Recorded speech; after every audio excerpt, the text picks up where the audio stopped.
I'm Steven Sigman. And I'm Mike Pacinio. And this is the Weekly Movie Throwdown, a conversation show where each week we dig into a film that fits our overall monthly theme. This week, we're talking about An American Werewolf in London as part of our Physical Media Month. Very excited because we have a guest joining us to discuss it, our good friend Andy Remondino. Hi, Andy. Hello. Thanks for having me back. Thanks for coming back. Listeners, Absolutely. you might remember Andy from our Salem's Lot episode last year. Yes. Which was a lot of fun. Yeah. He was so insightful, we decided to have him come back. Oh, and thank you. Hopefully it won't be the last time. So before we get started with An American Werewolf in London, we're going to talk about a little industry news. Mike, what do you have? Yeah, just two quick things that I came across. This past week, I saw the trailer for the animated Cat in the Hat movie, which was going to be the first new movie from the new Warner Brothers animation. I mean, we've talked about all this in the past and Warner Brothers getting rid of Looney Tunes and all of that. But this is like the new beginning for them. And this Cat in the Hat movie was going to be the first of that. The trailer wasn't that bad. Bill Hader is the voice of the cat. It seemed interesting. And it was coming out in February. And I just stumbled across this week where they moved it all the way to November of 2026. Like the date of the release date of February was in the trailer. And so I believe it was set and the movie is basically done. And they bumped it all the way to November. And I don't know what that means. I mean, they're obviously saying that they're moving it for a better window and all of this. I mean, they're releasing it through Thanksgiving. So I don't know. That's usually a vote of confidence for a movie, but moving a movie 8 months out after it's basically already done feels weird. Yeah, very strange. So I assume it's for the Oscar window. But I don't know how that works with animated movies. Do they really release their movies in November? I don't know. So I mean, so I've been thinking about it. I'm not really sure what to say. And again, I saw the trailer and didn't hate it. But then again, the last Cat in the Hat we had was that Mike Myers god awful live action one. And so anything in comparison looks better. So I don't know, but I didn't think it looked bad. I'll say. But moving it out was kind of a surprise. Moving out that far is surprising. Yeah, definitely. I saw the trailer before.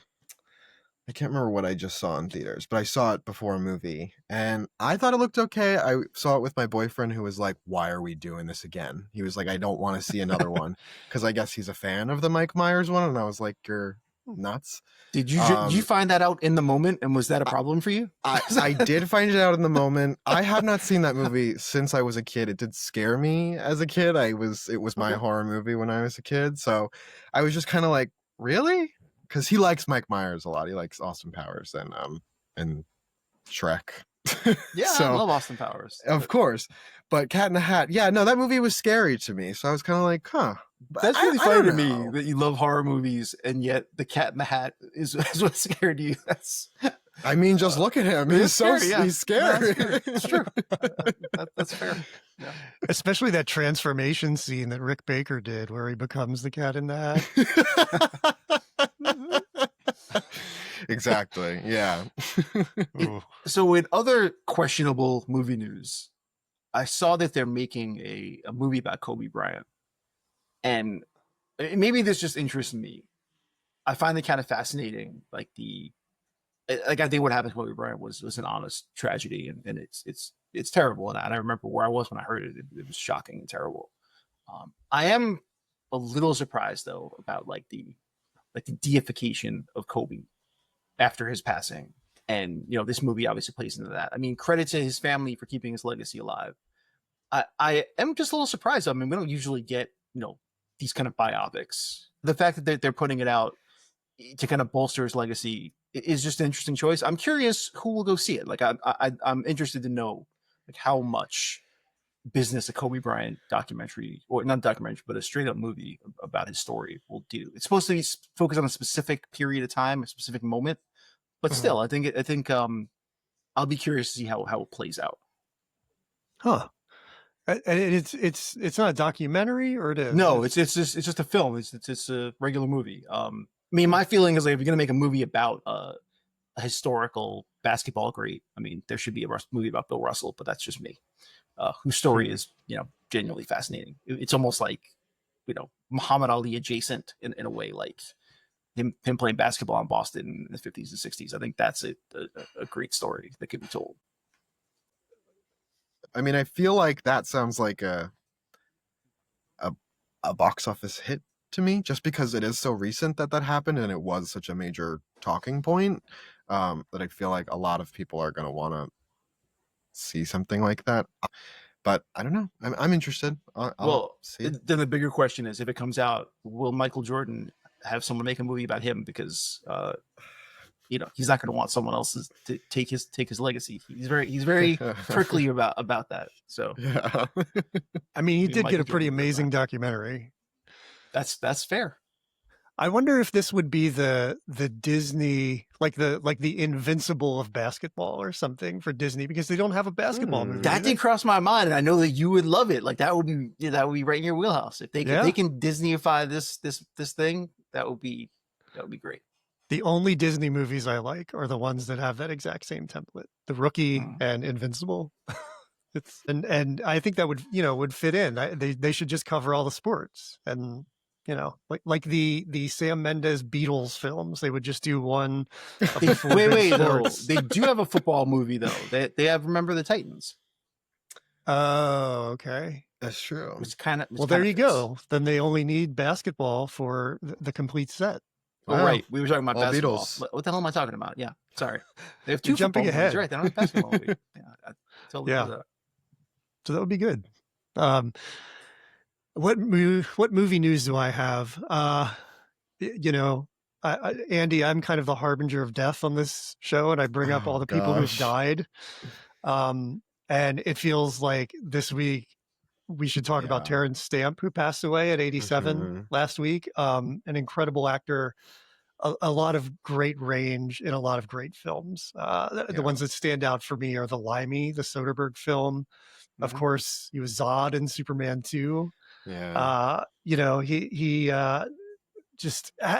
was one of those guys who was funny being the straight guy. Like you could put him in something like Yes Man, and he was just like the guy, So gonna miss him. I think he was kind of a treasure that showed up here and there and killed it every time he was on screen.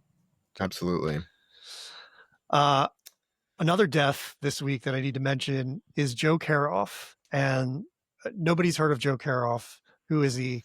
He is a graphic designer.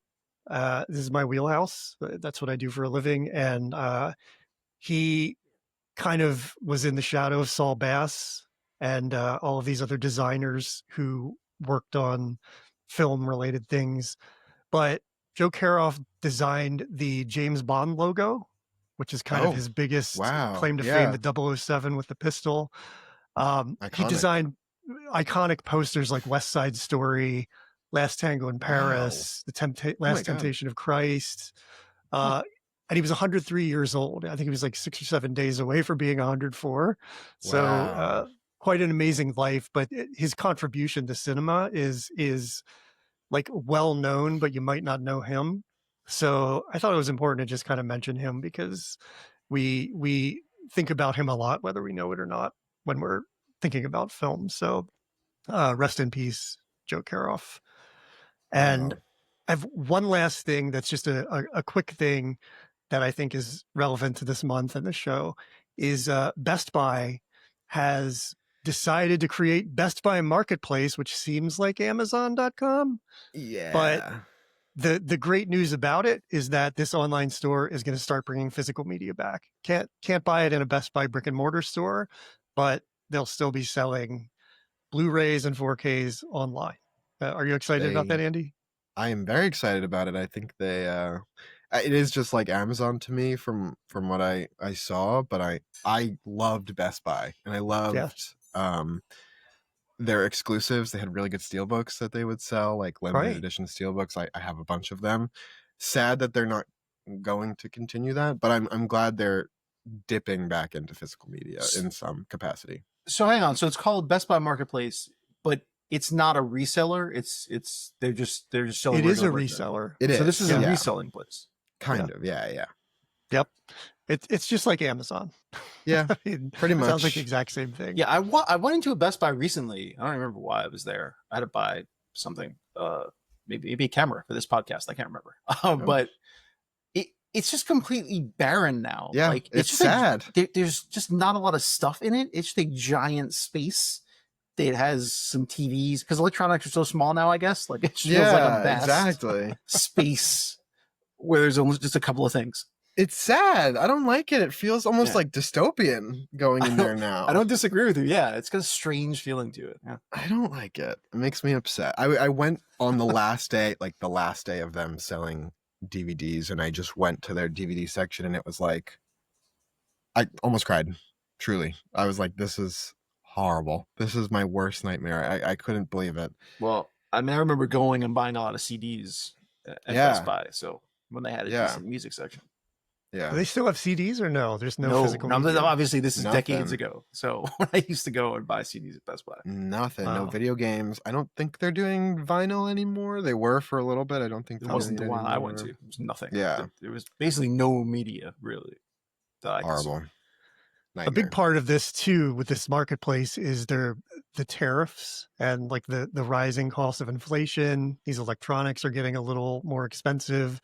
So like even fewer people are going to go into Best Buy to buy big ticket items. And I guess they can offset that by having resellers come in and take a little chunk of it. So, I like Best Buy. I really have no reason to go there now that they don't have physical media. But yeah. they serve a purpose, and I hope they can stick around.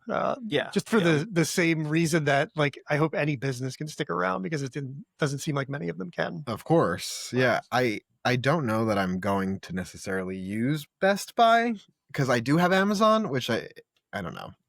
What is the lesser of two evils? I don't know, but Best Buy is the lesser of two evils. it is the lesser of two evils, definitely. That is 100% true.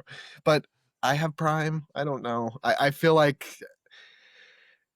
if I have Amazon, there's no reason for me to use Best Buy. But maybe if I use Best Buy, they'll dip back into making exclusive stuff again. That would be nice. That would be nice. Those steel books. Yeah. Major. Yep. They were really good. All right. Well, speaking of physical media, that's it for news. Let's move on to talking about this week's film, An American Werewolf in London.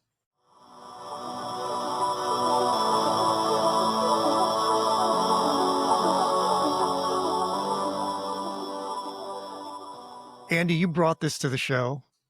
Tell us a little bit about why you like the film and the edition you watched. I picked this film because when I was making my shift from, I'm going to sound like such a snob, but my shift from Blu-ray to 4K, this was the most noticeable, I think, transition that I've seen. Like the quality of this is so major. It is so beautiful. One of the most beautiful pictures I've ever seen. And I really wanted to highlight something where I noticed that shift. Mm-hmm. My history with this movie, I watched it probably 5 years ago. I've just been really into werewolves recently. I don't know why that is something that I want to say, but just because I watched Ginger Snaps recently, I watched The Howling recently, and I just love how people use werewolves as a metaphor sometimes. And with this movie, with every rewatch that I had, the more I feel like I unpacked some of it, and it really is like a super dense movie. Like there is so much in it, allegorically, and I felt like if I brought this to the show, not only would I have that talking point of how beautiful this edition is, but also I just feel like there's so much in there that we can like dig into. So I thought it would be a good talking point. Yeah. Excellent. I'm glad you actually brought that part up because I asked Steven about this before. I haven't even upgraded to 4K. I still watch Blu-rays, and but I do feel like what movies deserve to be upgraded to 4K and are improved, and what actually looks worse. Like some movies, I feel like it almost makes them too hyper realistic, and it doesn't it's almost Look, jarring in a weird way. yeah. So this one is good. So you're saying that you think it's an excellent transfer? Love it. Absolutely. I think that specifically that transformation scene looks better to me. It looks nuts in 4K. Yeah. And you've watched the Arrow Video Edition, right? From last year. Yes. Okay. Yep. Which we have right here. It's just a beautiful, beautiful package for one thing. I really love the way it looks. Arrow always does a good job with illustration. And the special features in this are, I don't know if I've ever seen so many special features as this has. It's intense. I mean, they have interviews with everybody.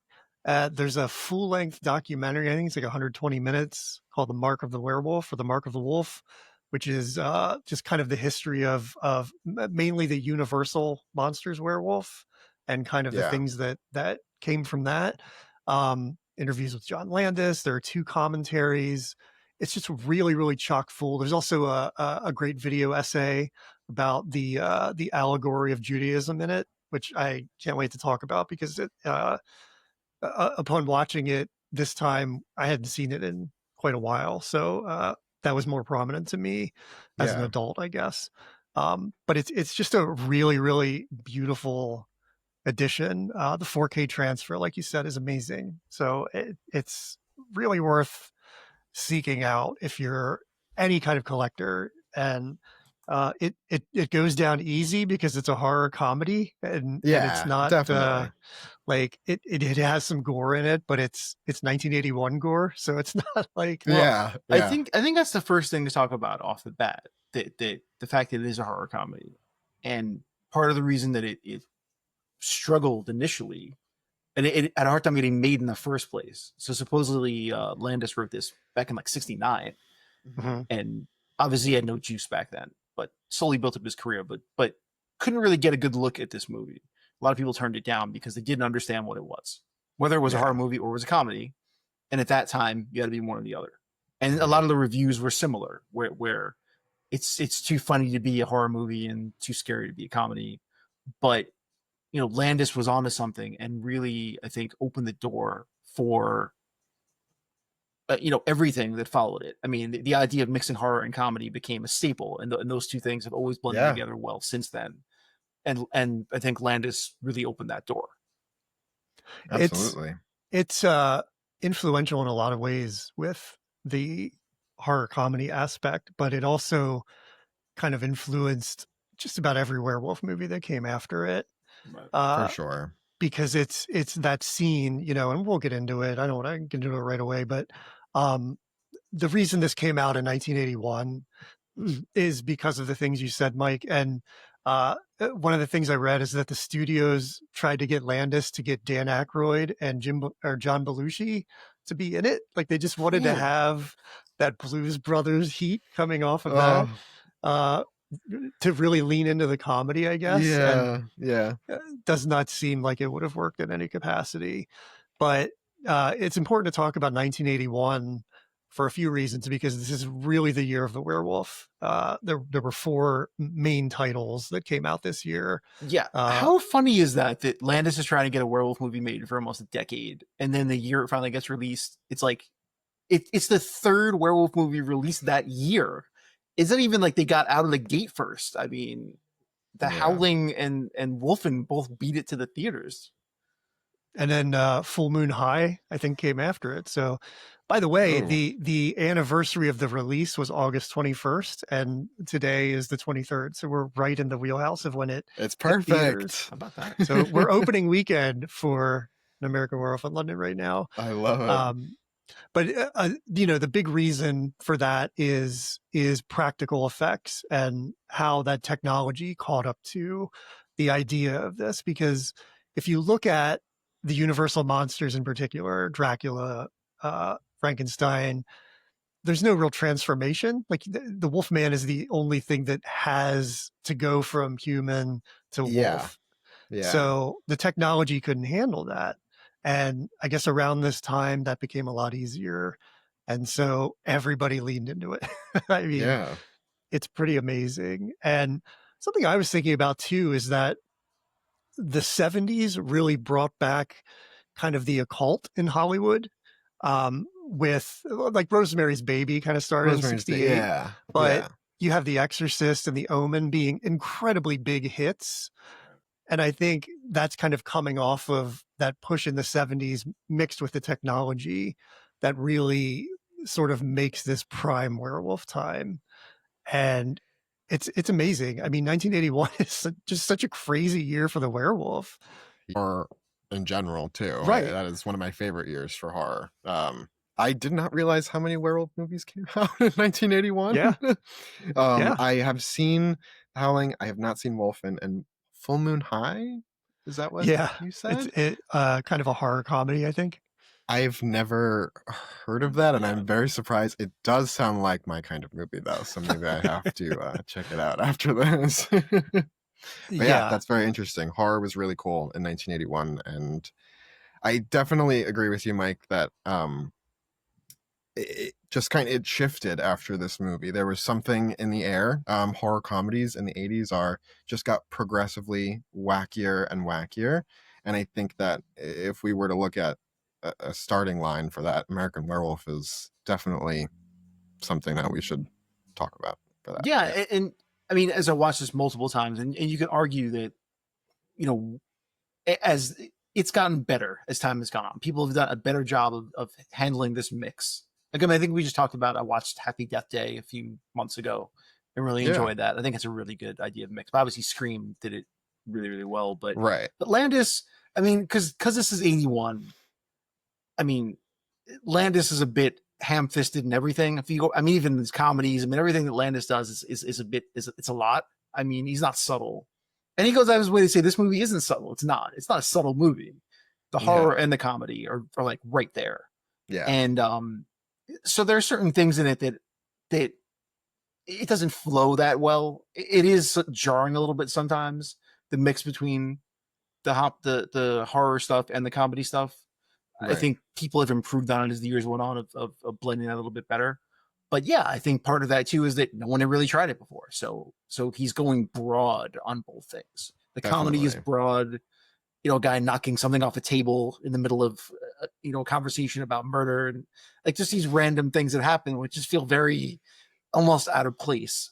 But yeah, I think he's feeling his way around it too. Yeah. There's also I don't know if it's because of the horror comedy aspect, but I find like, and maybe this is inherent in werewolf films, I don't know, but like quite a lack of sentimentality or empathy in this film. It's kind of like he is bitten by a werewolf, he becomes a werewolf. There's no real like search for a cure. There's no kind of other than, Jack telling him to kill himself.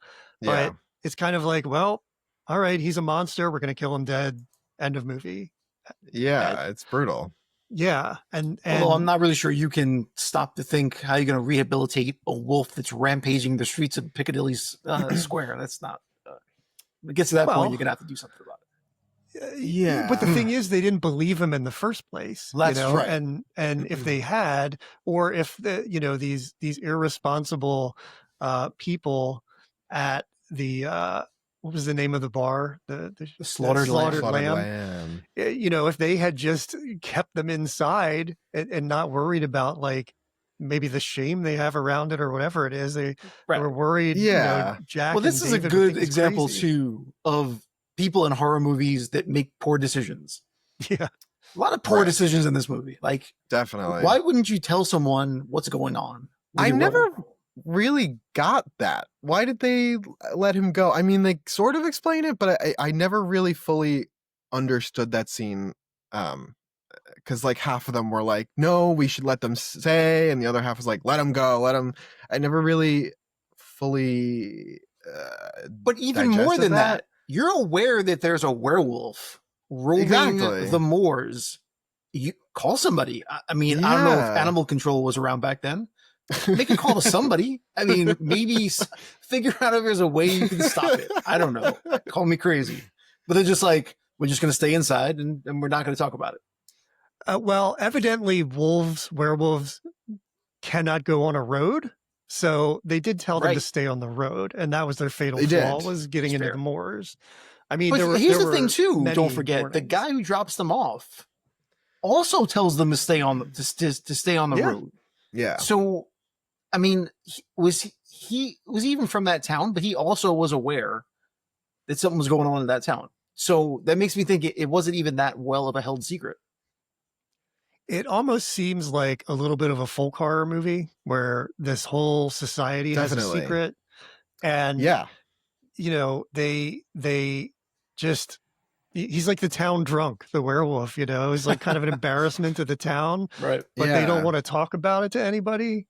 And, you know, they were cool with it until these strangers came in and threw a wrench in the work. So yeah, I mean, maybe they just didn't know how to respond to, you know, different people coming in Yeah, and dealing with it. sending them out to the werewolf just seems like a poor choice. Yeah, I agree. I don't really understand why I don't understand it. I don't. It's something about this film that I think bothers me a little bit, is not only that scene in particular, but there's no real expansion on these people either. It's like, what's their purpose? What are they doing here?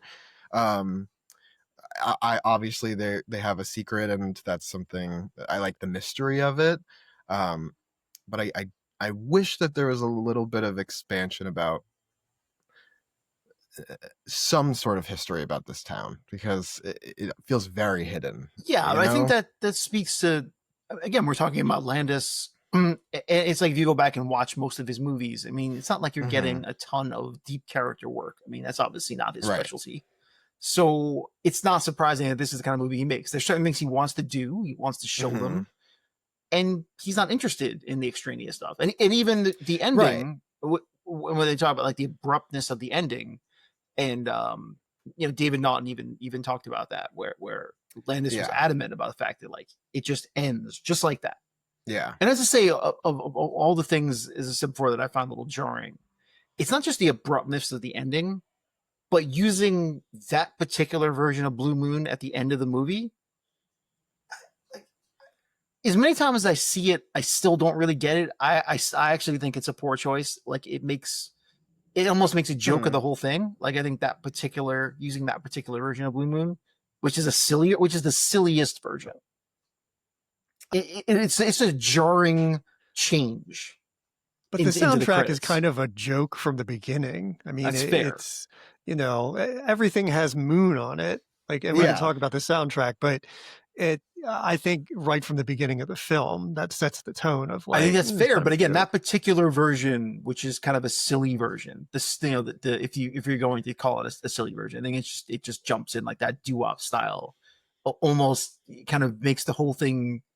It changes into almost a silliness, I think, but maybe that's just me. Well, that's also abrupt coming off of like David being murdered. Like it kind of cuts right to that. That is, I do agree with that. Yeah. This is a very lean film, and that's kind of what I was saying about like I feel like there's a coldness to how Landis draws David, and it's kind of like, I mean, I guess there's kind of a prologue, but not really, and there's no epilogue. It's just like you're thrown into it, it goes forward, it ends, boom, credits, Blue Moon. It's a little cold, I have to say, and that's I don't know if that's part of it. I'm trying to think of other werewolf films, and they feel a little more sympathetic. A film that I really thought about a lot as I watched this is Jacques Tourneau's Cat People from 1942, which has, Andy, have you seen that? I have, yes. It's a very similar story in that it's a woman who comes to America from, I think, Serbia, and she meets a man in New York. They want to get married, but she believes she comes from a lineage of like cat people, and if she gives in to any kind of desire, she's going to turn into a panther, which sounds insane, but it's 1942. And so the similarities are like, you know, she's this outsider dealing, and that's the other thing with werewolves, I think, is that it's like it's not so much you're becoming something, it's like that thing is already inside of you and you're just trying to keep it at bay. And so in cat people like this, it's like something trying to get out, and you as a member of society want to keep it down. And that's also something I think is important about 1981 is like, you know, the 80s are all about image, and the idea of you having this thing inside of you that can kind of like throw off your image seems very fitting to that time. And so the idea of like these people fighting to keep that inside, like Teen Wolf is a great example of this, you know? Yeah. Like there are so many of these things about like, what are people going to think of me? Whereas if you look at vampires or something, those are almost like adored, and that's just almost like a Right. badge of honor in a way. But this is Yeah. But something they you have to feel, keep but more than inside. that, they don't feel any shame about being a vampire. In a way. Right. Like, yeah, Right. they true. themselves are. They're the cool Yeah. monster. They are the cool monster. So I think that's interesting. Yeah, it is. I kind of, not that I saw this movie as cold, but I noticed that a lot of werewolf movies that I've seen are like a little bit panicked, I guess maybe is the Mhm. word that I'm thinking of like, I need to find something to cure, or I need to find a way to deal with this. And it seems like David maybe like didn't accept it, or he was in denial a lot of the movie, and then it just became uncontrollable and manic is a word that I kept going back to when I was thinking of this movie. And I think maybe that's where like the lack of an emotional language comes from there. It's just very hyper and very manic. Well, it's is very how I felt. condensed too. If you think about it, that's part of it as well. Yeah. I mean, from the point that he becomes I almost said vampire. From the point that he becomes a werewolf to the point that he's shot is what? It's a matter of a week. It's quick. Really. I Yeah, mean, yeah.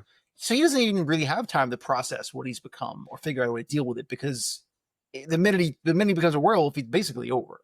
I think the timeline is it starts at a first full moon, and then he's in the hospital for a lot, and then it's the next full moon is when he becomes the werewolf. Right. I was trying to like track it in the movie, and the doctor said something in the bar scene, and I think that's how I pieced it all together. So it was a month that he was unconscious for a lot of it. He was whatever, in a coma or whatever it was that he was in. So he had time, but he didn't have a lot of conscious time to process and understand this. It was really sudden, at least in the movie, from what we saw of him going from human to werewolf. Right. It was intense, you know?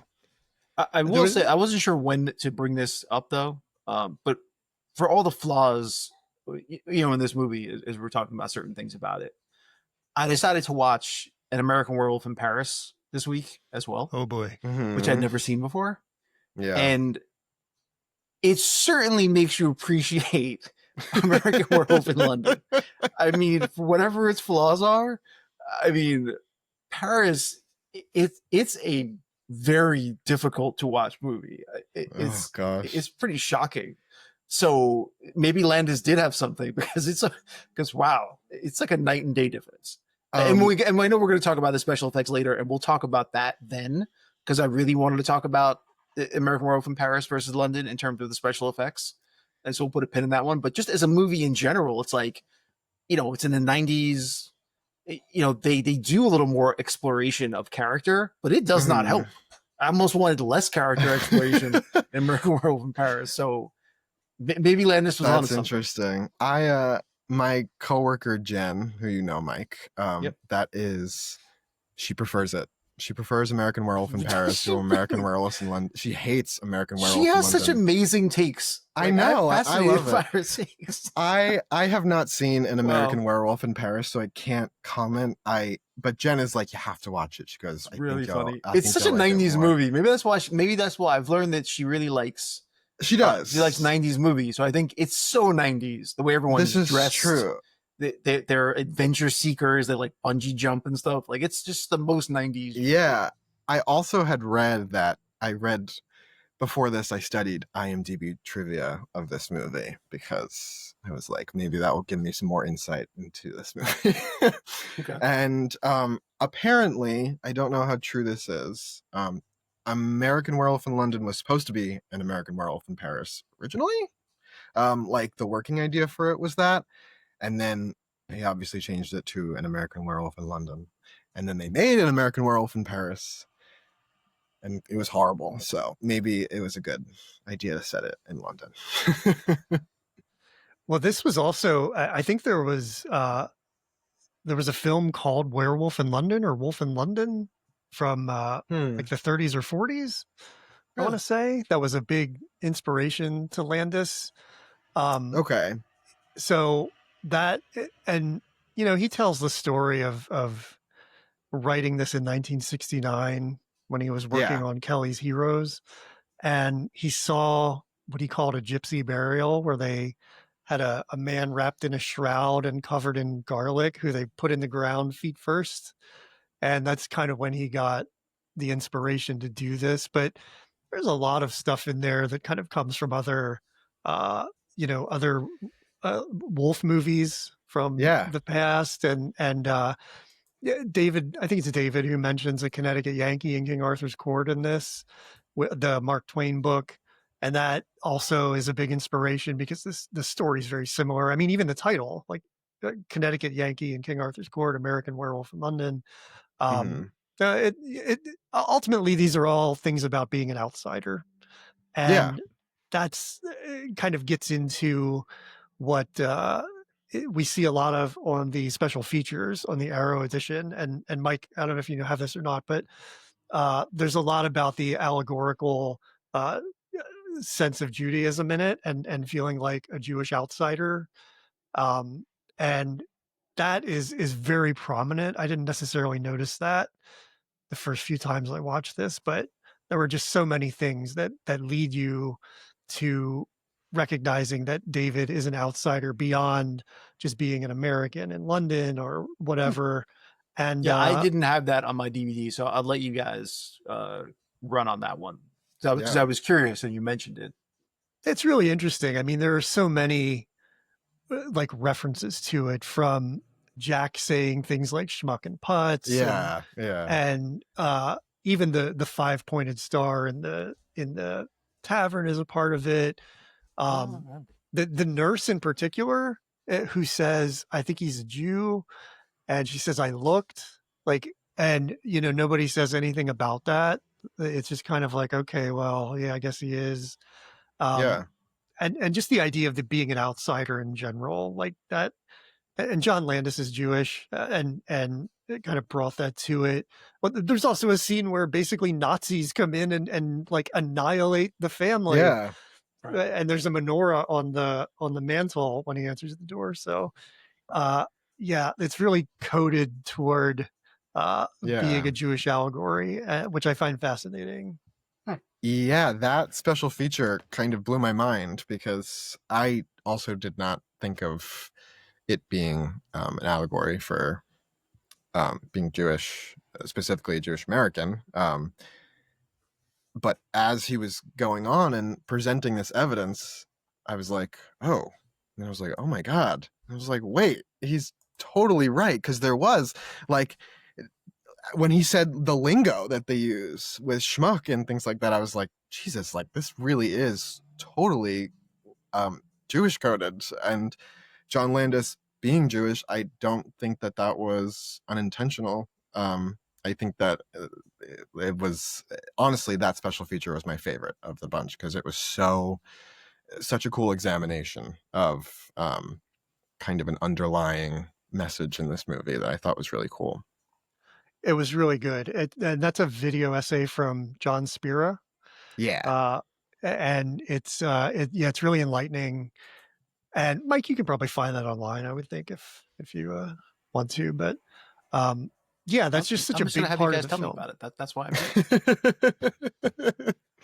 That's the magic of physical media. Me. Yeah.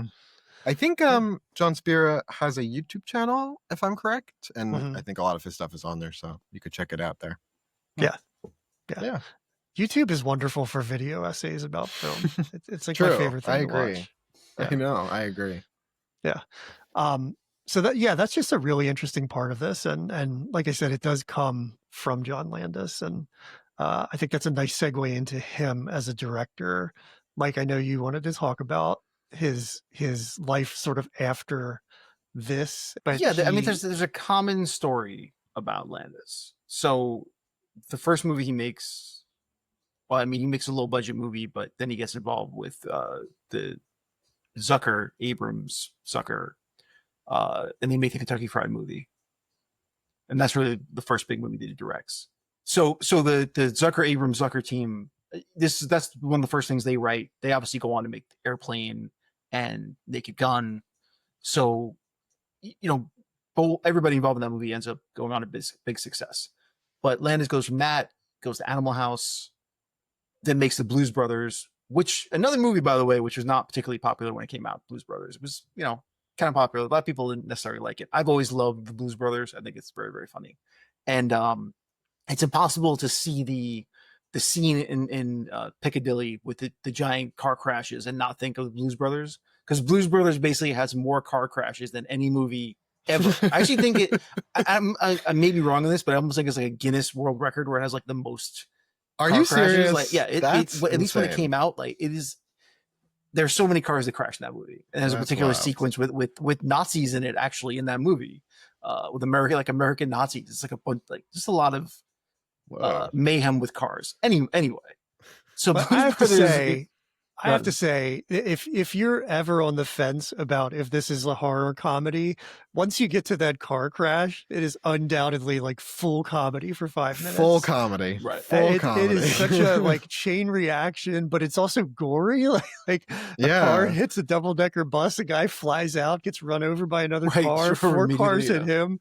It's really pure cinema. There's a special feature. Sorry to interrupt the conversation about John Landis, but there's a special feature where I don't know if it's a location scout. I can't remember what his role was in the movie, but he was talking about how they shot the Piccadilly Square scene. They could not stop oncoming traffic. Really? Wow. Yeah, that is nuts to me. But they filmed it overnight, I guess. So it would have maybe been there was less traffic because it was 2 in the morning. But yeah. Whoever was like, we can't stop traffic. Like, that's not something that we can do. So they it's a real filmed crash. this. Well, I think, no, they planned out the crash, but those were it's a real crash. They planned it all out around the traffic. And I just think that is the most nuts thing I've ever heard. It's it's interesting that you mentioned that, because that plays into a certain, recklessness maybe of John Landis, which comes into play as we're getting into the story. So Blues Brothers, successful enough where he's finally able to get Werewolf looked at. And so Werewolf's a movie after Blues Brothers, and after that he goes on to make The Twilight Zone, the movie, which is where things go sideways for him. The sequence that he's directing, it's a movie of shorts, and the one that he directs, there is an accident, a helicopter crash that results in 3 deaths. The actor Vic Morrow and 2 children actually end up dying. Wow. And it was a huge controversy at the time. And by all accounts, it is because of like the carelessness of Landis, who set off an explosion a little too early while the actors are still underneath it. Oh, and they died. So it was a huge thing at the time. And the story that is told is that after that incident, Landis kind of ends up in movie jail, and it derails his career. I don't really agree with that version of the story, because after Werewolf, he makes Trading Places, which is a very successful movie and kind of breaks Eddie Murphy's career. He directs Michael Jackson's Thriller, which I'm sure we're going to talk about after that as well. A couple of years later, he directs Spies Like Us, which is a pretty big movie at the time, honestly. It doesn't do that great, but I mean, Chevy Chase, Dan Aykroyd. Dan ends up directing Three Amigos, which is another movie that was supposed to be a Dan Aykroyd, like John Belushi movie. But Chevy Chase, Steve Martin, Martin Short. I mean, that was a pretty big movie too at the time. And then in '88, after Amazon went on the Moon in '87, which is going back to Kentucky Fried Movie type stuff, and then directs Coming to America in '88, which is by all accounts like his most successful movie. I mean, that was when Eddie Murphy was at the height of his power, so obviously it's an Eddie Murphy movie, but very well loved and really popular movies. You could argue that he's basically on a heater from 1980 to 1988. makes a string of successful movies, other than Into the Night, which no one remembers, which we won't even bother talking about, which doesn't do that well. It's not really until the 90s, and this, of course, where I have to mention that he directs Oscar in 1991. I was going to say that's the one that killed him. Starring Stallone. That cast is stacked. If you go back and look at the cast of that movie, it is a stacked cast. It's a lot of good actors in that movie. So people wanted to work with him. I mean, but everyone says that kind of putting Stallone in the center of that movie, which is a comedy, doesn't really work, and the movie falls apart. I don't really hate Oscar. I have to admit, I don't think it's a terrible, terrible movie. It's actually pretty decent, but no one really likes it. And it could be argued that really is what derails his career. That once Oscar is a total flop, that I think maybe the movie jail thing then becomes a self-fulfilling prophecy. It becomes part of a reason that you can just kind of cast Landis aside. And from that point on, Eddie Murphy brings him back to do Beverly Hills Cop 3, which is also a god-awful movie. And those back-to-back things, I think, just kind of send his career off into a spiral. And I don't think he really recovers from that. And kind of segues into TV. What I didn't know is that he directed a lot of episodes of Dream On, which was an early HBO show, which I remember watching when I was a kid. I didn't really know that he was involved in that. But yeah, from that point on, it kind of shifts, and he doesn't really direct much at all going forward. Some TV stuff and a couple of low-budget movies. A movie with Tom Arnold for some strange reason. But yeah, so I don't really think that the Twilight Zone thing is what really killed his career, because he went on to make multiple successful movies after that. I think it's just box office stuff in the 90s, and then the Twilight Zone thing was an excuse to push him out. That's the way I see it anyway. It's interesting that it didn't. I mean, I think about think about Rust, the recent film where the cinematographer Helena Hutchins was killed. And I mean, what's going to happen to that director? I guess we don't know yet, but I feel like that's a mark, it's amazing to me that he got so much there was more negligence on Landis's part, and yet, there were no criminal charges. The case was kind of dismissed. Like, nothing really came of it. And what a lot of people talk about is that he didn't really show enough remorse about the incident itself, which bothered a lot of people. But, we were talking about American Werewolf London kind of being cold in the way that he almost has an arm's length feel for the sadness of the werewolf movie, or even some of the death. And it's hard to know if that plays into the overall thing of how he sees things, of how he's just kind of detached from this stuff. But I do think if you watch his movies going forward as well, though, there are certain sequences in those movies too that have some jarring violence in them that are treated kind of flippantly. So I don't know. You can read into that any way that you want, but yeah, Landis' career is it's fascinating to talk about it. Yeah, you can't separate any of that from the fact that he's made like 4 legitimately classic movies. Yeah. I love Trading Places probably more than most. I don't know how Trading Places is felt about nowadays. I told Andy that he should watch it, and I remembered the Dan Aykroyd blackface at the end where you're like, oh gosh, like, that's not great. Yeah. I'm like trying to explain around it, but it's like the rest of the movie is legitimately great. I mean, it's a very funny movie. If you just skip that part, maybe, but the rest of it is. But again, that's Landis. It's like everything with Landis is a bit much, And you look at all the stuff that he's done. There's always a few things in it where you're like, all right, well, that's it. That went a bit too far. But that's how he always was, and in some ways, that's probably what made him successful. Yeah, I think you're right. Talking about going too far. It's a good time to talk about that transformation, I think, which maybe doesn't go too far, but goes just far enough to create sort of a line in makeup effects. So yeah, really can't say enough about it in terms of what was done before, Rick Baker came into the scene and was able to change practical special effects.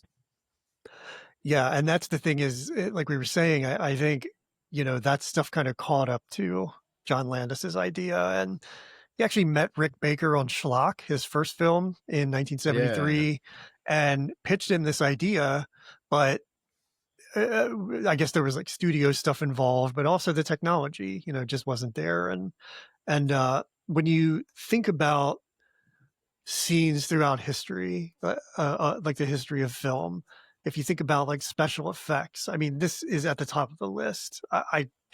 I think about other werewolf films and like things that came before it, and the way they would show transformations was like overlaying different kind of film on top, or there's one where the guy kind of walks between pillars, and every time he's behind a pillar, he grows that's a pretty little. cool. I love going back and watching those old movies and to see how they were able to handle this stuff when you have no budget and no effects for that matter. Like, how do you handle it? I always love seeing how they do a pretty good job of handling those things. Well, speaking of cat people, that was a big deal.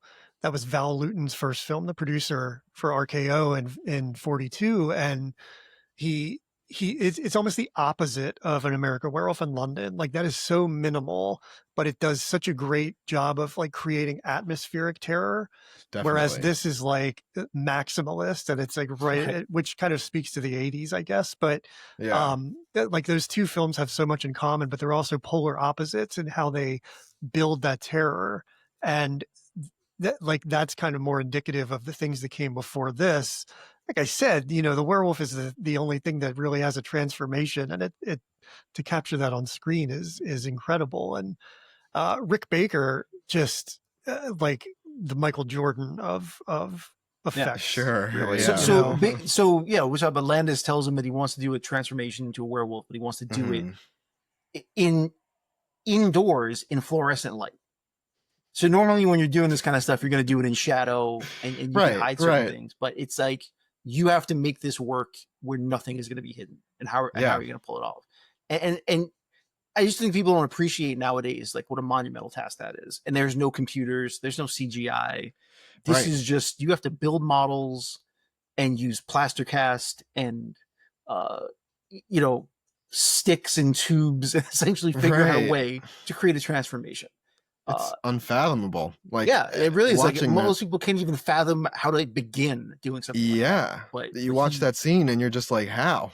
That's just my question the whole time is, how do you even think of conceptualize it? And that's the thing. It's like you watch American Werewolf in Paris, and by that point they had gone full CGI. Oh no! So it's all computer, but it's 97. 98, I can't remember when, but it's bad CGI at that point. Yeah. The transformation is one of the worst things I have ever seen. It is bad. Oh, it just looks completely fake. And even the wolves themselves don't look better. And it's like, how did you get worse? It's like 17 years later. And it only makes you appreciate again, like, how amazing good practical effects are. Yeah. Versus just relying on computer to do some lame stuff. Yeah, definitely. Andy, can you think of any other films after this that have like a transformation scene like that? That's good. I really can't. Like quite an elaborate transformation scene like that. Just any anything. There are so many werewolf movies after this. Even in like the few years right after it, but as technology got better, you would think those transformations might look more interesting, but I don't think anything touches this practical transformation. Specifically like a transformation scene, not really. This is like peak, and I'm glad it is the peak, and it kind of stopped there. But yeah, there's nothing really, at least that elaborate, that I can think of. It's also worth mentioning, I think, that so when Landis finally gets the okay to do this movie, he contacts Baker, but Rick Baker had committed to doing The Howling, which I didn't know. I just learned this when I was listening to stuff for this. That the Howling, he had committed to working on that already, and Landis was furious because he finally got his werewolf movie done. So Baker actually walks away from The Howling and gives the job to his assistant. so he can spend time working on American Werewolf. But what I think is interesting is that The Howling was probably more to what Baker wanted to do. He wanted a two-legged werewolf. Yeah. Whereas Landis was adamant that he wanted his thing to be a four-legged actual wolf. I think, again, upping the ante on making a difficult job for Baker. I think doing a two-legged werewolf is easier. It's easier to do the transformation in some ways. And just in terms of practicality, you can have a person. But making a four-legged one means you have to create an actual wolf and then figure out how to move it. So they have to do the thing with the wheelbarrow and moving the legs from behind it. I mean, I think it just creates even more difficulty. And so to be able to pull it off makes it even more impressive. If you were just doing a guy, in a wolf transformation walking on two legs, even that's easier. But Landis gave him almost an impossible task to pull off. And he did it so well that he won the first Oscar for makeup the next year at the Oscars. So we have to assume they created this Oscar just to give it to Rick Baker. Is that am I wrong on that? Were they already moving towards it? I think that they were doing it because people really, I don't know if this is true. Again, this is IMDb trivia, but I read that because the Elephant Man wasn't recognized the year prior, they wanted to establish something like that to focus on some makeup. I don't know how true that is, but that's what I read. That's true. That sounds right, because it's true. The Elephant Man was held with feet as well. It's interesting how they can just create that category a year later, and like this stuntman category that we're going to get next year has like been a decade in the works for like 5 years. Well, that's I thought of that too, but it's probably because back then the Academy was like Bob Hope and 12 other people. And now it's just like hundreds and hundreds of people. I think it's harder to get things done now. I think back then it was like 5 guys. In a back room smoking cigarettes, making decisions. Like, it was probably much easier to get things accomplished. Yeah, you're probably right. That's funny.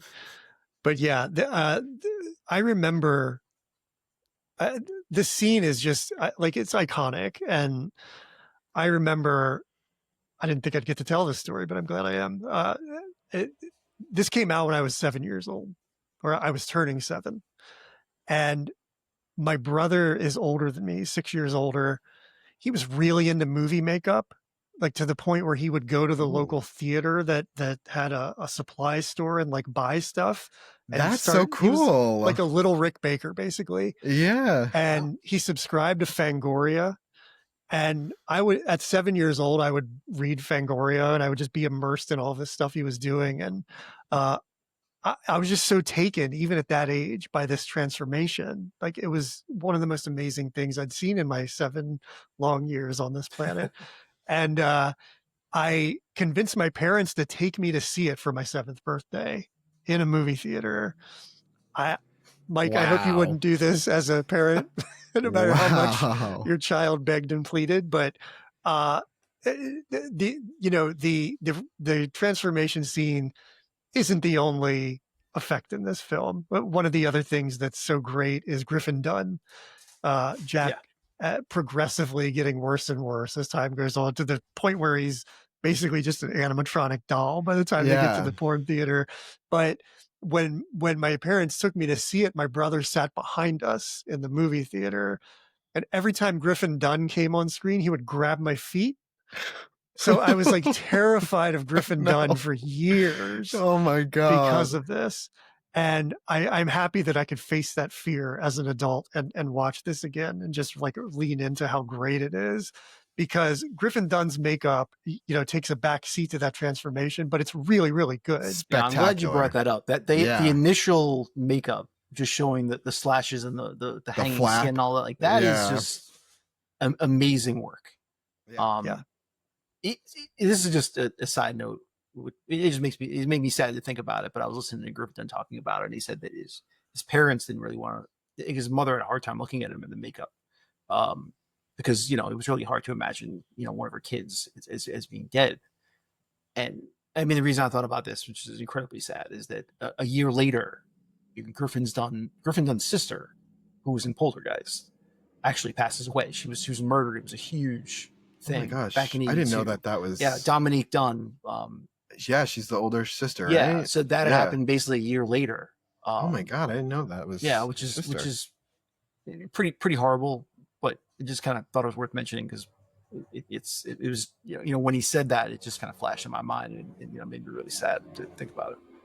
But yeah, that's terrible. So yes, this was actually Griffin Dunn's first movie. Yeah. Which wait, we'll stay on the effects thing before we move on to anything else. But yeah, I think I'm glad you mentioned that because it's true that the all the other effects in this movie are just as good as that. I mean, but that is so head and shoulders beyond, and that is partially the reason that we end up with Michael Jackson's Thriller, probably the most iconic music video of all time. Michael Jackson sees that, becomes obsessed with it, and basically wants those two guys. He wants Baker and he wants John Landis. So Landis is up directing it, and Baker creates the cat person transformation in Thriller. And that was my first exposure. At that point, I had not seen An American Werewolf in London because I was, young. Yeah. I don't remember how I was pretty young, and so I had never seen American Werewolf in London, but I saw Thriller after a couple of years. I was too afraid to watch that too when I was a little kid. I think I told the story before. They used to show it at a local roller rink, and I'll be roller skating, and they would drop the screen down. They showed it like every hour on the hour, and like every hour I would just like skate into the arcade, and I would stay there till it was over. Then I would go back out and skate again. Wow. Yeah, I love that. That's pretty cool. It was a big deal. I don't think people nowadays can even comprehend how big a deal Michael Jackson's Thriller was when it came out. It's a huge deal. Something that I mentioned, kind of Hollywood moving into the occult, and actually even Disney gets into that a little bit in the 80s with like the Watcher in the Woods and Something Wicked This Way Comes. Like they kind of, even Disney, the Black Cauldron, like they try to get in on the occult, but Michael Jackson did not want in on the occult. So there's a disclaimer at the beginning of Thriller saying that this video and his ideas no way connect him to the occult. And in Landis's attempt to get every song ever written that has the word moon in it, he approached Cat Stevens to use Moon Shadow, and that was the same reason Cat Stevens didn't want any involvement, because he didn't want it to seem like he was endorsing the occult. So that's interesting. I mean, it is that the satanic panic of the 1880s. Right. It's a real weird time to live through. That same roller rink, by the way, that I used to skate at, that I was running away from Thriller. A couple of years later, there was a huge thing where people claimed that there were satanic rituals going on behind the roller castle. It was called Roller Castle, and it was a whole thing. And I remember, like, as a kid, because it was across the street from my elementary school, so it's like a whole thing. Like, so there's like a big thing about it, and they were like, kids can't go behind the roller castle. It was a whole, like, I never understood any of it. I was like 10 years old. It was just nuts. But that stuff was real. Like, it was very real back then. It was everywhere. It was crazy. I mean, it was wild. Yeah. I mean, the idea that kids would like take the time to learn satanic rituals and like be invested in that stuff in the 80s. Because I think they found like plastic doll parts in the behind the roller castle or something, and they thought this was part of a satanic ritual. Like, it was a whole thing. God, I mean, every little thing was like logical conclusion there. Right. Yeah. Yeah. But then again, you laugh, but nowadays, I mean, stranger conspiracies travel much faster. So I don't feel like we've gotten any smarter about this stuff. This is very true. Yeah. You are right. Okay, true. But back then it was all word of mouth and newspapers, I guess. It traveled a little bit slower, but it got everywhere. Yeah. I miss the simple days of child Satanists. Now it's conspiracies and the internet, 4chan. I just want my neighborhood kids worshiping the devil. Can I have that? Good old days. Did either of you have anything else you want to talk about with this film? Well, one thing I was thinking of when you guys were talking about Rick Baker is, I mean, I knew him before and how incredible he was, but he really does have a lengthy amount of credits. The Ring, I didn't know that he was the makeup artist for The Ring. I don't know if you guys know that one scene where her face is all distorted. It's like the biggest jump scare in the movie. Yeah. It's one of my favorite pieces of makeup I've ever seen, and I had no idea that was him, but that was him. And The Grinch, Oh, Maleficent, Ed Wood, Altered States, another werewolf movie, Cursed, Wes Craven's Cursed. right. There's so many here, and I didn't quite realize how much I knew of him. He really is everywhere. And I think that speaks to not only how good he is at what he does, but how much he genuinely loves it. And there's the interview with him where he talks about that he would do it for free. So I think regardless of how much acclaim he's gotten, he still loves to do the work 30, 40 years later. It's like, it's one thing he loves the most. So yeah, I just think he's continued to work in small and big movies just to keep trying new things and challenge himself and have fun. That's really endearing to me, especially he's.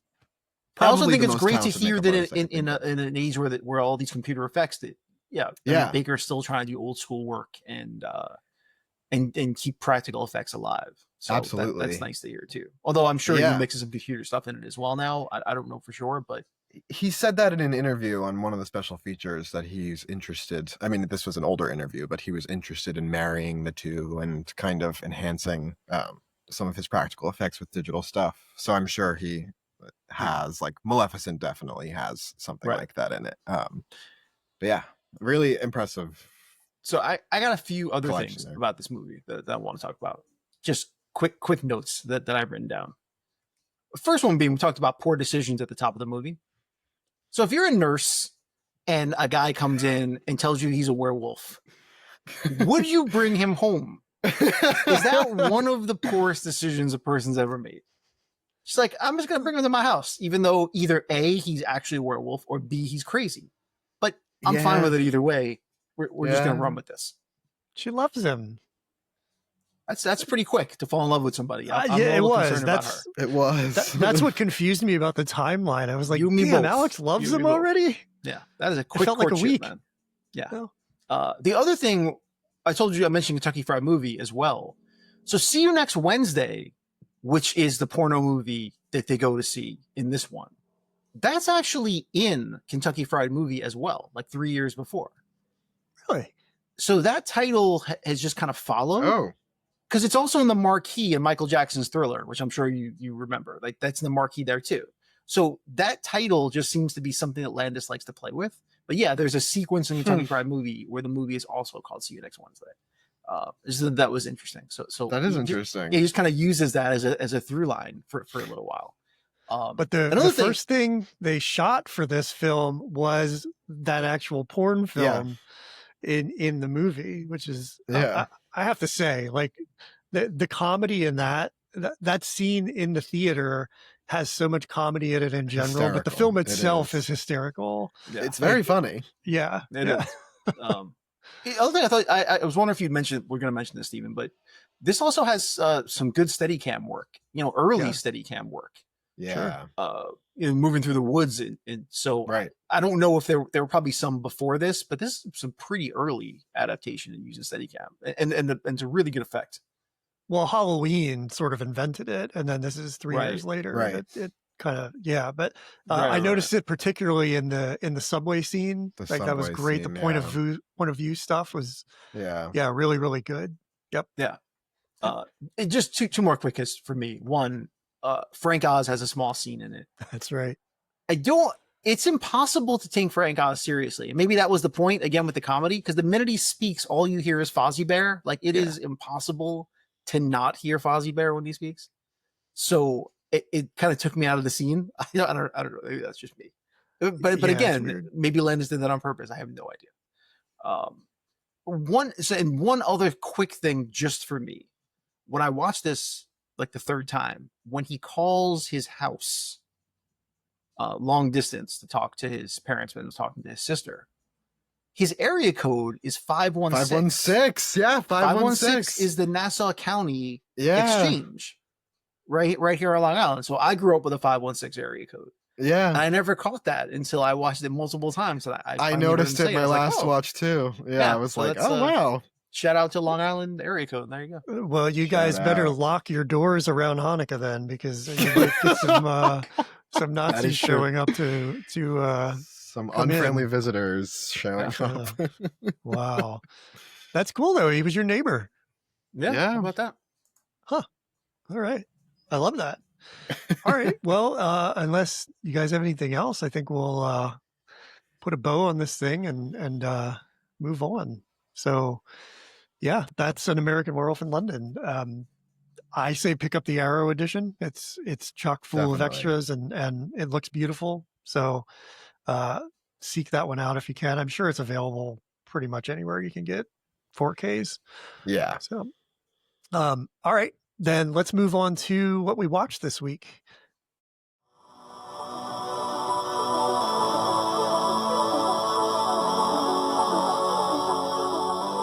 Andy, did you see anything this week that you think is worth mentioning?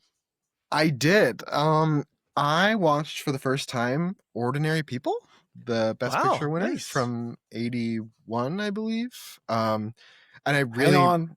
Just have to mention every time this comes up, yes, Ordinary People won. Raging Bull should have won Best Picture that year. And Scorsese got robbed as Best Director. Move on. Go ahead. Like every time I was doing some... That's my disclaimer. Of it, and I was doing some reading and I was like, oh man, people were pissed about that, weren't they? I really, really enjoyed it. It's such an interesting kind of point of view about mental health at a time where focusing on your mental health wasn't really a thing, and grief in a family, navigating that and the unfamiliarity of that territory. Forgive me, I cannot remember the actor's name. Timothy Hutton? Yes, his performance blew me away in that film. I do think he deserves that award. I don't know how you guys feel. I know Joe Pesci was also nominated for that award. No, but, that I didn't say Ordinary People deserve no awards. I was saying it didn't deserve Best Picture, Best Director. That's it.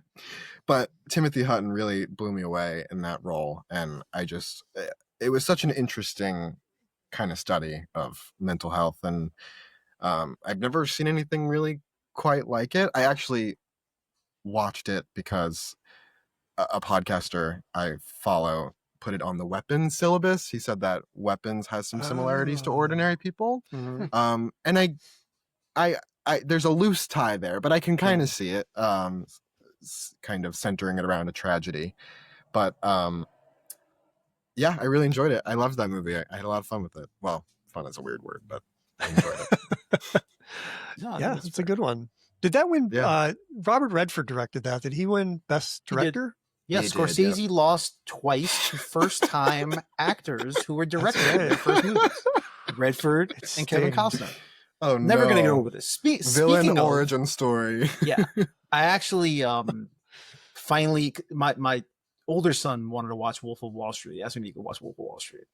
And I said to him, like, I don't care for Wolf of Wall Street, but you're never watching Wolf of Wall Street before you see Goodfellas. Like, I don't want Wolf of Wall Street to be the first Scorsese thing that you see before you see Goodfellas. So we finally watched Goodfellas, which he said, and I quote, was fine.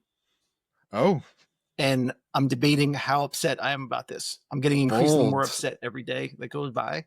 I'm just like, I don't understand. I don't understand. I guess it's impossible to not think this is a great movie, but very bold. It's okay. As I said to him, I say, everybody, you're allowed to have your opinions. It's totally fair. But I said, you cannot like Goodfellas. I said, that's okay. I said, there's movies you like and movies you appreciate. And I said, you don't have to like Goodfellas, but you must appreciate it. that you can't not. You must. That you must appreciate. That's it. That's my feeling. So that was my stance on that one. So where does he stand on the filmography of Sylvester Stallone? Because I'm worried this could be the last nail in the coffin before you kick him out. Well, he already didn't love Commando as much as I wanted him to, but that's Schwarzenegger aside. That's but he loves Creed. He loves Creed, and he really likes the Rocky movies, and so we're okay. Okay, that's good enough. So this week, though, I really I ran the gamut. So I saw Freakier Friday with the family because it was the only movie that was out that basically the entire family could see together. Nice, yeah. And I had a movie I had to burn. And I'm not gonna lie, if you like the first Freaky Friday, you will enjoy this. It was fun to see them get back together, and very much like Happy Gilmore 2, they kind of bring back everything, like everyone. They really kind of touch everything that was in the first movie. It was about 10 minutes too long, but I actually enjoyed it more than I expected, and we all ended up enjoying that movie. So it's cool. It makes me appreciate that we need some PG movies out there, for the family. You can go see and enjoy them, and I appreciated that. So agreed. Cool. But I also saw Highest to Lowest. I finally saw a new movie before you did, Steven. I got out there, or at least the same time as you. Yeah, I saw it on Monday. Yeah, I finally saw Highest to Lowest. I went to go see Highest to Lowest. I sought it out, and I really liked it. I think it's everything that you expect in a Spike Lee movie for good and bad. It is challenging. It is confounding. It's brilliant. It is engaging. A little annoying. Like, it's got all the things that you expect from Spike Lee. He is a lot as a filmmaker, but that's why we love him, right? I mean, that's what you want to get from it. Like, there's a random scene where they're on a subway, and it's a bunch of Yankee fans like chanting about the Yankees just dropped into a movie, and you're like, I didn't need that in any way, shape, or form, but I'm here for it because it's Spike Lee. It's fine. I'm excited for it, but it's not playing anywhere. No, I had to go, seek it out. But it was worth seeing in the theater though too. There's just a couple of nice shots that are worth seeing. Maybe I'll make that screen. But yeah, and it's Denzel being Denzel. I think yes, I was watching it. I was thinking about all the movies they've made together, and I think I can see why he likes working with Spike Lee, and I think he takes almost more risks in a lot of ways. He plays, complex. The characters he plays with Spike Lee are pretty complex, I think. And I realize he plays a lot of, tentatively good parents. Like he's, you think about He Got Game and Highest to Lowest, like his parenting styles in Spike Lee movies are kind of fascinating to watch, how he engages with his children. Interesting.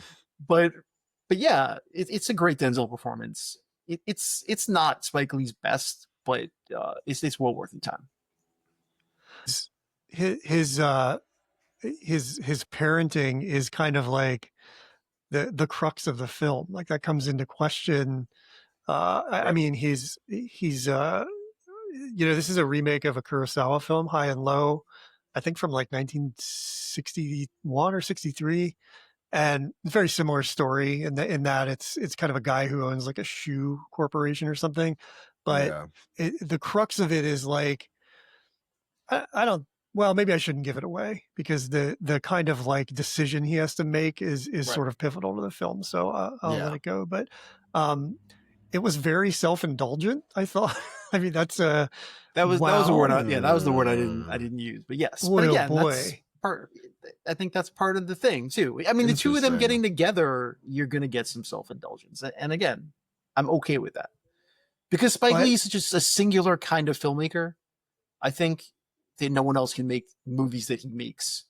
I'm okay with the self-indulgence. He's got his own quirks, and you're going to get them all. Right. Yeah. I really, after our Crooklyn episode, I really love Spike Lee, and I was okay with the self-indulgence. I mean, at some points there were things like the score, which was like almost out of place and like very big. Right. He loves. Well, that's the thing. You watch more Spike Lee movies. He loves using show tunes. Like he's done it before. Like he used these sweeping show tunes with these grand openings or for these certain scenes in his movies. Again, it's a very Spike Lee thing to do. And if it was another filmmaker, I would question it, but I've become accustomed to it. So I accept that that's what I'm getting. It felt like, and this is the point of it, is like high and low. There's like, it refers to society basically. And the penthouse Denzel lives in is like stunning. There's so much amazing art, but it's like maximalist. Like there's so much in it. And then when he steps it's not out just of this maximalist, tower, but again, it's all a statement. It's all about like the African American experience, and all those paintings and all the pictures have messages that he's given you too. So it's maximalist and messaging at the same time. Right. But once he steps out of there, it's like a completely different aesthetic, and that's what's so interesting about it is like just from a set design standpoint, that penthouse is like this fortress that has like if you find a room in a movie like National Treasure or something that has all the gold in it, it's like Right. this penthouse looks like that room. And but I'm not knocking it. I mean, there was so much amazing art in there, and like hell, I'd live in a place like that for sure. But it was just that provided such a contrast to young felon's life, which it just I just really liked it. Good performance by Jeffrey Wright too, which I have to say. Like I'm always just stunned at how diverse he is in his roles. Like there's no way you would think the person that was in American Fiction is the same guy that's playing this character in this movie. Like that's he's interesting. He's just really a chameleon. I love seeing his work, and the chemistry that the two of them have together is really good as well. Oh, I would urge you to go back and watch Julian Schnabel's film Basquiat, in which Jeffrey Wright plays Basquiat. Yeah. Unbelievable performance and so different from anything he's done since. So speaking of the self-indulgence too, by the way, like ending the movie with just a full-blown concert performance, like in full, like it ends with a song and you see it in full. Like it's just, the whole thing. He just films it like a music video almost, and you get to watch it. And like, I'm into that. And you're just like, so yeah, it's self-indulgent in quite a few ways. But and before that, there is a music video. Like, there is a music video. It's a very strange, like last 20 minutes, but great. Yeah. But again, it's like it's exhilarating in only a way that Spike Lee can do something like that. Where in someone else's hands, it will probably fall apart. And he keeps it hanging by just enough of a thread where it holds together. So interesting. I feel like American Werewolf in London is similar to that. Like it's John Landis really indulging and for sure manages to maintain its interest and its quality despite that. Did you see anything else, Mike, that you wanted to mention? No, that was it. That was the full emotional gamut. Freakier Friday and Highest to Lowest. All right. So the only thing I watched other than Highest to Lowest was Honey Don't, which is the new film from Ethan Coen and his wife, and it's the second in a trilogy of what they're calling lesbian B movies. I didn't like Drive Away Dolls, the first in the series. I thought, intentionally making a B movie, I think, is harder than you might think it is. I think 100% that's something that happens by accident. Like Tommy Wiseau didn't know he was making a B movie when he made The Room, Right. Well, that was like Death Proof and what's it called? Robert Rodriguez. What was the one that he Planet made? Terror. Planet Terror. Yeah, Planet Terror. I do like that movie a lot. Yeah. I love Planet Terror. That's what I mean. It requires more skill than you think to pull off a B movie. I agree. Yeah, maybe in those hands it works, but I think in general, if that's your starting point is like setting out to make a B movie, I don't think it's going to work. And it doesn't really work here for me. I think this is a film. Margaret Qualley returns. She's in the Drive Away Dolls as well. I love her. I think she's fantastic. She's great in everything. She has a lot of range. In this, I think the writing isn't great because there's just a lot going on. It's kind of a noir. It's a detective story, and it doesn't really coalesce very well for me. Good performances. I thought Chris Evans, like he's really has the volume turned up to 10, but it's nice to see him do something that's interesting outside of like what he's been saddled with Marvel. I feel like he kind of has to like rebuild his career a little bit after that because it took so long. And I love seeing him as like an absurd character in this. And Aubrey Plaza is pretty great in it. She's a little different than you see her in other things. So good performances, but I just think it's not a great film. I mean, I think it achieves that B level at once, but not for the right reasons. Like interesting. So that's sad. The trailers I thought looked pretty funny.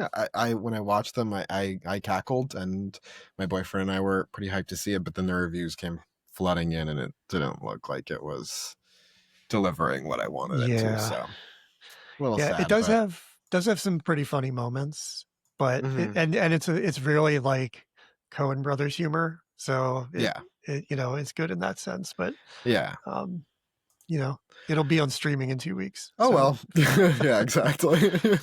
So you can wait until then if you want, but I wouldn't pay to go see it in a movie theater, maybe. Okay. All right. Well, that's it for the episode. I should mention that next week, it's a new month, and we're going to start a series of football films, which should be interesting. I am not a football fan at all, but Mike, as you and I talked about, it very much lends itself to cinema more than some of the other ways you would just regularly watch a football game. So yeah, I think the drama and the violence of football lend itself really well to film, and we're going to try and pick some fun, diverse football films. And when we're starting with next week is a lot. So that's actually really funny because the new horror movie about football, comes out next month as well. That's what we were thinking about as well. Yeah, we'll be talking about where that was on the radar. But so you could do a lot within the football genre. And in football season, I mean, college football starts I think this weekend, and the NFL season starts in a couple weeks. So right smack at the beginning of football season. Perfect timing. Well, I didn't plan it, but since college football is starting this week, we're going to start with a college football film from 1993. We're going to do The Program, starring James Caan and a bunch of other interesting people. I haven't seen this film since 1993, so I'm looking forward to revisiting it. Of note, it's written by David S. Ward and directed, who also did Major League. So kind of has that sports pedigree in him. And I don't think this is Major League level from what I remember, but I'm looking forward to watching it. So it'll be fun. Andy, thanks so much for coming back. It was so good to have you. Thank you for having me. Yeah. It was so much fun. Yeah. Where can people find you if they want to reach out? Instagram, Andy Remondino. Letterboxd, Andy Remo. That's probably where you want to find me. Those are my big ones. Come talk to me. Awesome. Yeah, go check out Andy. All right. That's it for this week, and we will see you next week. So long.